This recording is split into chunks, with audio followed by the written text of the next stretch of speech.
Moi, c'est Phil Meyer.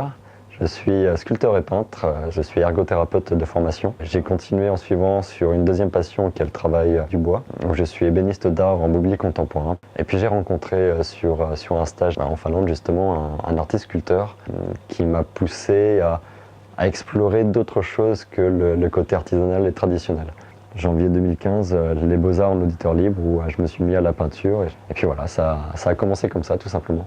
Vraiment un travail sur le figuratif, sur l'humain, sur le corps masculin, le corps féminin, de comprendre le mouvement, d'aller chercher de l'émotionnel. C'est un mélange de traditionnel, de beaux-arts, d'académique, avec des choses peut-être plus brutales, avec un travail machine. Quand je dis machine, la tronçonneuse, les meuleuses, et un travail à la main, à l'ancienne en fait, avec les gouges, les outils de sculpteur, et d'aller chercher dans la masse, parce que c'est bien plus rigolo.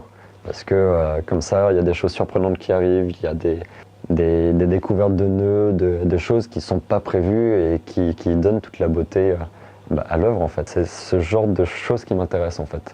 Ce côté surprenant, on ne sait pas trop. On voit et ça avance et c'est l'œil qui dirige au fur et à mesure de l'évolution, au fur et à mesure de la sculpture. Partir d'un gros bloc qui est construit, étage après étage, en technique de lamellé-collé, comme pour la charpente, et puis d'imaginer la pièce au fur et à mesure, et de la peindre aussi en même temps. Parce que je travaille les deux, je travaille la peinture et la sculpture en même temps.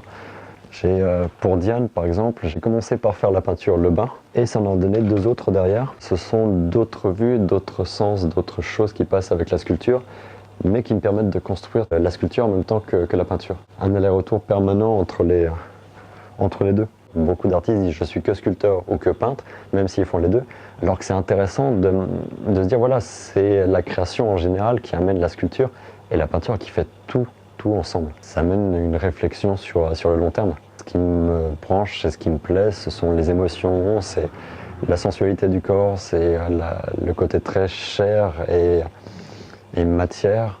En anglais, on dit flesh and bones. Mes peintures sont faites à la gouache, pour la plupart. Ça me permet un travail de matière et de jouer avec d'autres éléments rapportés. Comme ici, la feuille d'or ou la feuille de cuivre.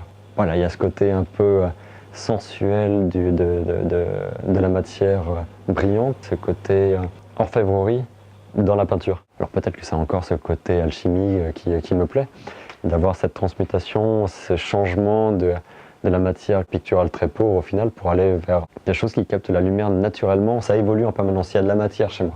Il y a cette recherche. Bon, après tout, je suis un sculpteur. Il y a toujours cette possibilité d'évolution jusqu'au moment où il y a un équilibre qui est atteint dans la création.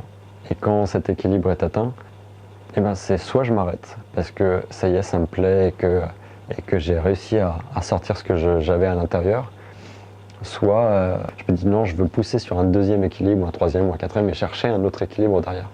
Et de dire voilà, j'ai quelque chose, c'est bien, mais je déséquilibre de nouveau l'œuvre pour aller chercher autre chose.